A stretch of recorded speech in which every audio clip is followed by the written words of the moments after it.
Magic has never been neutral. From its earliest forms, it has always carried a spark of defiance, a refusal to accept the world as it is handed down by rulers, priests, and corporations. To speak of hexing the system is to acknowledge that we live under structures that are not designed for our flourishing. Capitalism, patriarchy, white supremacy, surveillance culture, these are more than just political buzzwords. They are living forces sustained by rituals of control, powered by the energy and compliance of the people who live inside them. Once we approach magic through a punk lens, we're not just lighting candles for personal peace or chanting for prosperity. We are tapping into something raw and insurgent. Punk magic refuses respectability. It tears through the illusion of manifestation culture that tells us to dream of luxury cars while ignoring systemic inequality. It asks instead, how can magic dismantle oppression? How can ritual crack the walls of power? Hexing the system doesn't mean one spell will topple governments. It means recognizing that magic is a form of activism, another weapon in the struggle. Whether through curses, protection spells, or visionary workings, witches and magicians have always stood on the edges of society, armed with the tools of change. To hex the system is to reclaim that role. This is not just about rebellion for rebellion's sake. It is about survival, solidarity, and liberation. In a world that thrives on our silence, magic gives us a way to speak back, to resist, to hex. And just as a reminder, Punk Magic has its own Patreon page. If you'd like to go join there, it's completely free. It's open to the public and everything else. There is a tier for $5 in case you do want to support the movement or the idea. And it's not just the videos that I post here that get added there. There's also a zine that I create and upload monthly. You get access to that. So, as I said, it is free, but if you do want to show your support, just join the $5 tier, and I really, really do appreciate it. It obviously goes a long way. But now, back to the video. Punk was never just about music. It was a cultural detonation, a snarling rejection of the systems that demanded obedience. Punk was about do-it-yourself, don't wait for permission, and never bow to authority. It took safety pins and ripped shirts and turned them into banners of pride. Punk rejected the respectability politics, declaring that the margins are where freedom truly lives. This ethos of resistance is not far from the roots of magic. Magic, too, has always belonged to those outside the gates of power, the cunning folk, the heretics, the witches meeting in secret, the enslaved and colonized who hid their rituals beneath the gaze of empire. Punk and magic share a lineage of survival, of making something powerful out of scraps, of refusing to be silenced by those who benefit from our silence. To understand punk magic, you have to feel that pulse of rebellion. Just as punk music broke apart the polished machinery of corporate rock, punk magic breaks apart the polished illusions of New Age consumer spirituality. It doesn't care if your altar is picture perfect. It cares that your will burns bright, that your ritual cuts deep, that your practice refuses submission. Punk taught us that art is not about virtuosity, but about honesty. Magic teaches us the same. The spell doesn't have to be elegant to work, it has to be true. Both punk and magic are about claiming voice and power in a world that tries to deny you both. Magic has always been the weapon of the powerless against the powerful. Long before it was dressed up in ceremonial robes or sold in glossy books, it was the craft of survival, whispered in kitchens, scrawled on scraps of paper, carried in charms sewn into clothing. Folk magic was never about prestige. It was about protecting families from hunger, healing wounds when doctors were unreachable, and cursing the landlord who bled the village dry. The witch trials of Europe were less about demons and more about power. Women, healers, midwives, and outcasts were persecuted because they represented knowledge that defied control. Their magic was rebellion simply because it allowed people to take power into their own hands instead of submitting to church or state. Likewise, enslaved peoples carried their traditions in secret, blending ancestral practices with new environments, using ritual to preserve identity and resist erasure. Voodoo, hoodoo, and other diasporic practices remind us that magic thrives most fiercely where oppression tries hardest to stamp it out. In the 20th and 21st centuries, this tradition of magical resistance has continued. From anti-fascist witches hexing dictators to modern activist movements organizing mass rituals against oppressive regimes, magic has remained a tool of protest. Even today, collective hexes against corrupt politicians and predators echo the old spells cast in secret centuries ago. To practice magic as resistance is to step into this lineage. It is to stand with every cunning man, every enslaved priestess, every witch at the stake, every coven in the shadows, and say, "We will not bow." Activism often begins in the streets, but magic reminds us that it also begins in the body, the mind, and the spirit. The phrase, "the personal is political," is not a slogan, it's a spell. Every act of self-healing, every ritual of protection, every charm of empowerment is a direct refusal of the systems that profit from our weakness. When you cleanse yourself or internalize shame, when you banish the voices that tell you that you're unworthy, you are dismantling the programming of empire. For centuries, institutions from church pulpits to advertising billboards have told us who we should be and what we should want.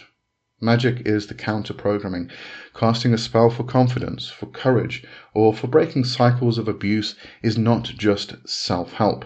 It is rebellion. It is refusing to be the obedient consumer, the submissive subject, the broken worker.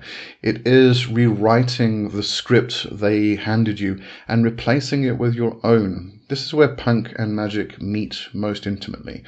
Punk says, make your own music, even if you only know 3 chords. Magic says, make your own rituals, even if you only have a candle and your will. Both reject gatekeepers, both reject ideas that you must wait for permission to claim your voice. Self-liberation is not the end goal, it is the starting point. When you unbind yourself from inner oppression, you create space to fight outer oppression. The spell you cast on yourself ripples outward, strengthening not only you, but the collective struggle. Magic is powerful when practiced alone, but when it becomes collective, it transforms into something far greater. Just as punk scenes thrived on community, squats, zines, underground shows, magical resistance gains its strength from covens, circles, and movements. A single voice can shout in anger, but 100 voices chanting together becomes thunder. The same is true for spellwork. History shows us countless examples of this. Witches gathered to dance in the woods, raising power not only for their own survival, but for their communities. In 1940, covens in England gathered to raise the cone of power, casting their will against Hitler's invasion. A reminder that magic has long been wielded as a shield against tyranny. More recently, mass hexes on authoritarian leaders and abusers have shown how social media can weave global networks of magical solidarity. When thousands focus their intent across borders, across traditions, the energy becomes impossible to ignore. Collective magic doesn't always look like a staged ritual. It can be as simple as shared sigils graffitied on city walls, chants whispered at protests, or protective wards drawn in chalk outside activist spaces. Every act contributes to a current of resistance. This mirrors the DIY ethic of punk collectives. No one waits for a leader to hand them a blueprint. They build together, they resist together, they create a culture of defiance that thrives on mutual aid. Movement magic is the same. It is not about hierarchy, but about shared power, shared vision, and shared survival. When witches and magicians gather in solidarity, they don't just hex the system, they energize each other, creating resilience in the face of burnout, fear, and repression. Together, we become more than the sum of our parts. When we speak of hexing the system, we're not only talking about cursing a politician or a CEO, though that has its place. To hex the system is to confront the forces behind them, the sprawling egregores of capitalism, patriarchy, racism, fascism, and surveillance. These are not just abstract concepts. They are thought forms fed by centuries of repetition, belief, and fear. Every advertisement, every police siren, every algorithm spying on your clicks is another offering to these hungry spirits. Magic gives us the means to strike back. Symbolic action is one of the most potent tools. A sigil scrawled on a protest sign becomes more than ink. It becomes a spell broadcast into the collective. A ritual of binding performed with cords or wax can be aimed not only at an individual but at the machinery they represent. Burning an effigy of the system may not collapse Wall Street overnight, but it carves open psychic space where new possibilities can take root. Practical approaches are equally vital. Protection magic keeps activists safe from violence. Invisibility spells and glamour workings help evade surveillance. Curse work and banishing rituals can disrupt the energy of oppressive organizations. Chaos magicians experiment with hacking reality itself, blending memes, glitches, and digital servitors to short-circuit the engines of control. Of course, the ethics are complex. Some warn against hexing, fearing backlash, but punk magic doesn't play by respectability's rules. It knows that systems of oppression never worried about karmic balance before crushing lives. To hex the system is not an act of cruelty, it is an act of defense, of rebellion, of survival. Hexing the system isn't only about grand rituals under the full moon, it's also about these small acts of daily defiance that refuse to let oppression take root in your spirit. Punk magic thrives in the ordinary. It's the enchantment slipped into a protest flyer, the ward carved into a lamppost, the sigil etched on a notebook that later passes through dozens of hands. These little gestures build a current of rebellion that ripples quietly but persistently through the world. Living as a magical rebel means folding anarchy into your practice. Anarchy here doesn't mean chaos for its own sake. It means refusing imposed hierarchies, rejecting blind obedience, and creating alternatives through mutual aid and creativity. Just as punks turn squats into homes and zines into media, witches can turn daily life into spellwork. Cooking becomes ritual, commuting becomes warding. Even clothes can become talismans stitched with protective sigils or colors chosen to shift how the world sees you. Graffiti is a perfect example of everyday anarchy as magic. A spray-painted symbol on a wall is more than vandalism. It's a sigil broadcast into public space, claiming territory from the bland monotony of consumerism. Likewise, zines, memes, and street art can be spells in disguise, spreading enchantment through culture. This is the heartbeat of punk magic, resistance woven into the mundane. You don't need a temple. The city streets are your altar. You don't need permission. Your will is enough. Every small act of subversion is a curse on oppression and a blessing for freedom. Magic is not play acting. When directed toward resistance, it carries both power and consequence. To hex the system is to step into dangerous territory, not only because of potential spiritual backlash, but also because systems of control respond viciously when threatened. Just as activists risk surveillance, arrest, or worse, witches working magically against oppression risk exposure, burnout, and unintended consequences. There are also spiritual risks. To curse without grounding can entangle you in the very energies you sought to dismantle. To draw the attention of oppressive egregores without adequate protection can leave you drained, fearful, and even manipulated by the forces you oppose. Recklessness is not rebellion, it is self-sabotage. Punk magic does not mean careless magic, it means conscious defiance, aware of danger but unwilling to bow to it.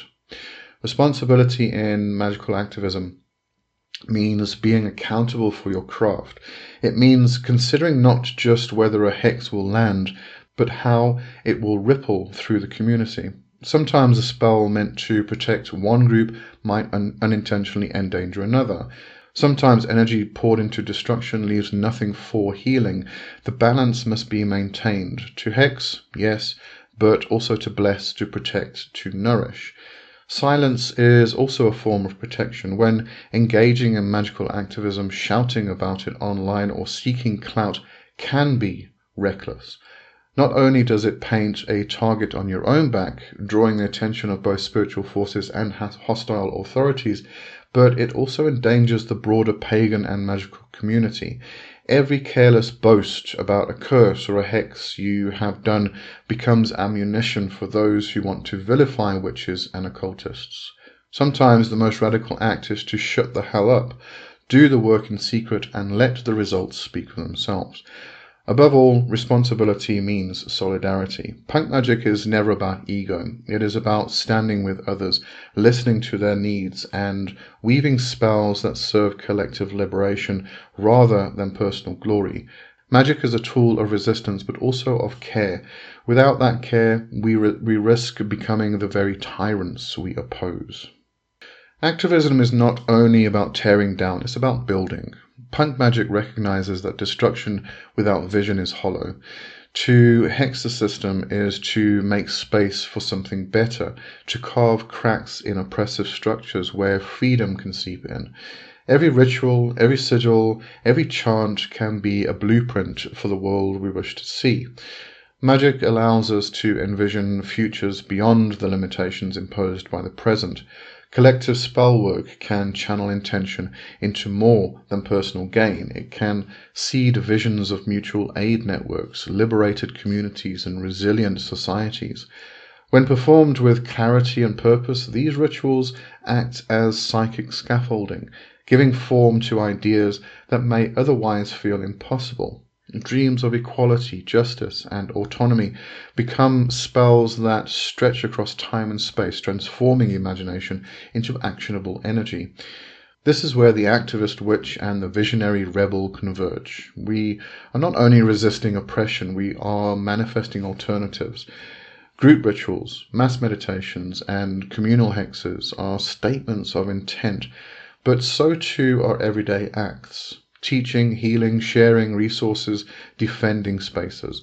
All of these are magic in motion, shaping reality incrementally.